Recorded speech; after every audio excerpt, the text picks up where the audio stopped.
پاکستان نے security forces پر کالعدم تحریک طالبان پاکستان کی طرف سے مسلسل کارروائیوں کے رد عمل میں افغانستان کے اندر ٹی ٹی پی کے خفیہ ٹھکانوں کو نشانہ بنایا۔ یہ فضائی حملے پیر کی شب کیے گئے۔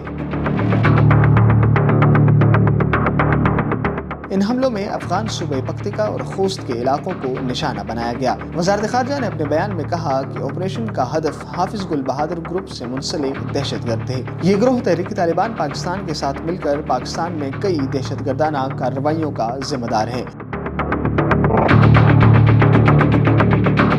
دفتر خارجہ نے اپنے بیان میں مزید کہا کہ پاکستان افغانستان کے لوگوں کا بہت احترام کرتا ہے، تاہم افغانستان میں اقتدار میں موجود کچھ عناصر ٹی ٹی پی کی سرپرستی کر رہے ہیں اور انہیں پاکستان کے خلاف پراکسی کے طور پر استعمال کر رہے ہیں۔